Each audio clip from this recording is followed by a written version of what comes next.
কি ব্যাপার? আপনাকে আমরা এই স্কুলে কখনো তো দেখিনি। আপনি আমাদের ক্লাসে নতুন ভর্তি হয়েছেন নাকি? তাহলে পিছনের বেঞ্চিতে বসেন। আমরা নতুন ছাত্রকে আবার সামনের বেঞ্চিতে বসতে দেইনি।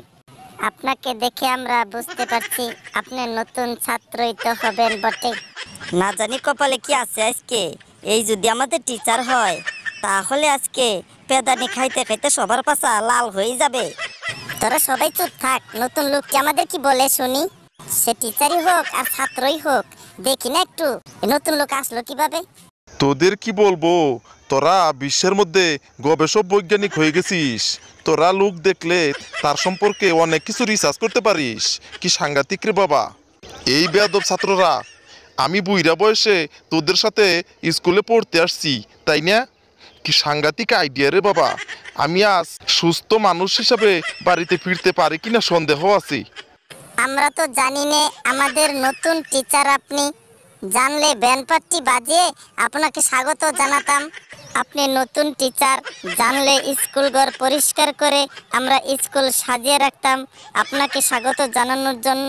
তোরা যে ইন্টেলিজেন্ট ছাত্র, আমি যদি আগে জানতাম তাহলে আমি ভ্যান কিনে ভ্যান চালাতাম, তাহলে স্কুলে মাস্টারি করতে আসতাম না। কি সাংঘাতিক রে বাবা। এরা ছাত্র না, এরা টম্বুমা। Sorry sir, sorry sir, sorry sir. এবার শান্ত হ। তোদের এখন পড়া ধরবো, যাকে পড়া ধরবো তাকেই জবাব দিতে হবে। আর পিছন থেকে যদি কোনো আওয়াজ আসে তাহলে সবগুলোকে পিটিয়ে লাল করে ছাড়বো, কিন্তু কথাটা মনে রাখিস। আর মন দিয়ে শুনে রাখ, কারো যদি প্রস্রাব পায় চাপ আছে বলা লাগবে না, চুপচাপ বেরিয়ে যাবি। একজনের কারণে সবার যেন ডিস্টার্ব না হয়। এই কালুকে, কার নাম কালু? স্যার আমার নাম কালু। এই কালু, তুই একটি কবিতা বলতো। স্যার দেখে দেখে বলবো। কেন দেখে দেখে বলবি কেন? স্যার বড় বড় নেতারা ভিআইপি লোকেরা দেখে দেখে বলে। তাহলে তুই কি ভিআইপি, তুই কি বড় নেতা যে দেখে দেখে পড়বি? আমরা যদি দেখে না পড়ি তাহলে বড় নেতাকে অপমান করা হয় না। কি সাংঘাতিক রে বাবা, কি সাংঘাতিক। আমি আজকে পাগল হয়ে যাব মনে হচ্ছে। এই কালু, তুই বলতো পৃথিবীর মাঝখানে কোন জায়গা? স্যার আমি যেখানে দাঁড়িয়ে আছি হয়তো এইখানে পৃথিবীর মাঝখানে হবে। তুই কিভাবে বুঝলি পৃথিবীর মাঝখানে এইখানে হবে?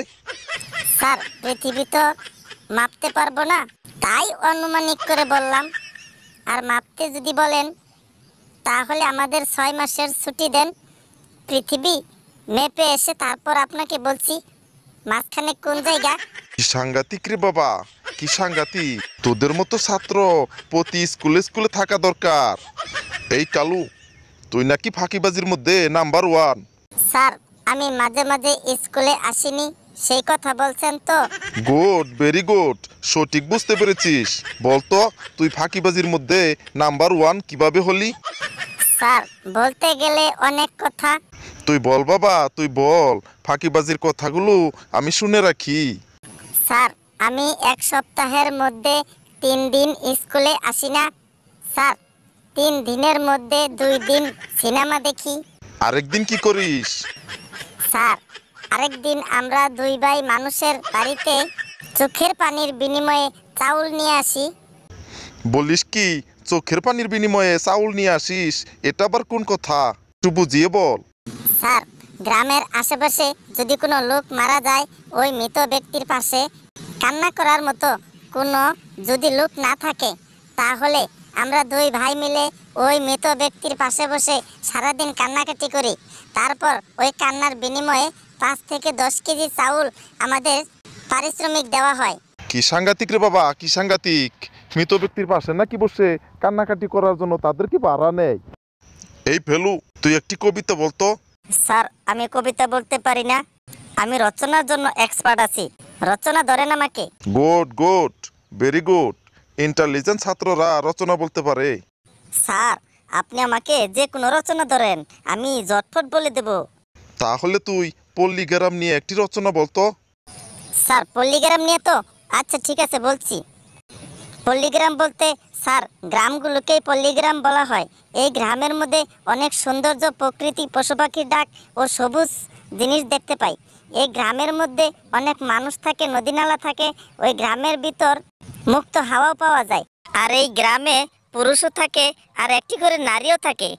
নারীরা একটি গৃহপালিত প্রাণী, এরা গিন্নি নামেও পরিচিত। এরা সাধারণত মানুষের মতো হাত পা নাক কান সবই আছে, তবে জিনগত সূত্রে চাপা বলে একটি জিনিস পেয়েছে এরা। পাশের বাসার ভাবির সাথে চাপাবাজিতে এরা অতুলনীয়। আর হিন্দি সিরিয়ালের এদের কাছে একবার মুরগি খাওয়ার চেয়েও উত্তম। হাজব্যান্ডের সাথে ঝগড়া করে জয় লাভ করা পর্যন্ত সংগ্রাম চালিয়েই যাবে। হাজব্যান্ড একটু রাত্রে দেরি করে বাসায় ফিরলে হাঁড়ি পাতিল সবকিছু আলুর বেগে ছুঁড়ে মারতে দ্বিধা করে না এরা। আর কথায় কথায় বাপের বাড়ি চলে যাওয়ার আলটিমেটাম তো আছেই। আর তাদের একটা চিরন্তন বাণী হচ্ছে, তোমার সাথে বিয়ে হয়ে আমার জীবনটা একেবারে শেষ।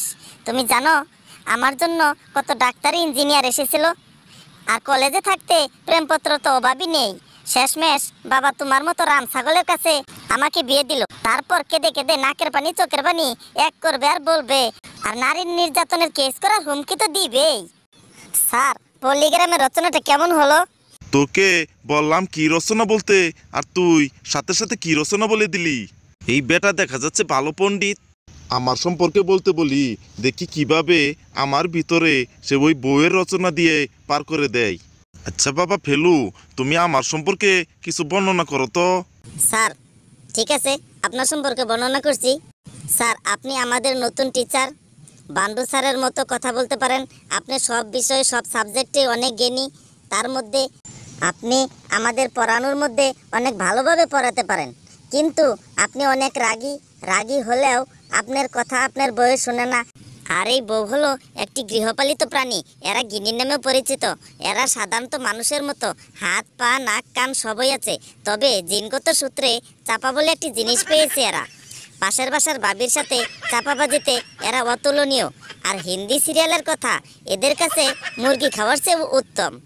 হাজব্যান্ডের সাথে ঝগড়া করে জয় লাভ করা না পর্যন্ত সংগ্রাম চালিয়েই যাবে। হাজব্যান্ড একটু রাত করে বাসায় ফিরলে হাঁড়ি পাতিল আলুর বেগে ছড়িয়ে মারে তাদের উপরে।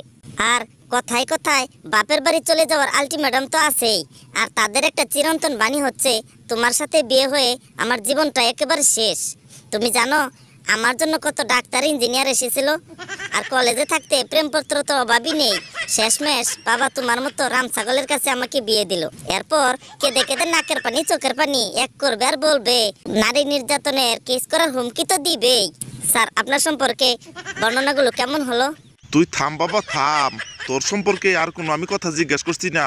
আমি নতুন টিচার হয়ে আসছিলাম তোদের এই স্কুলে, আমি আর কোনোদিন আসবো না, আমি চলে যাচ্ছি।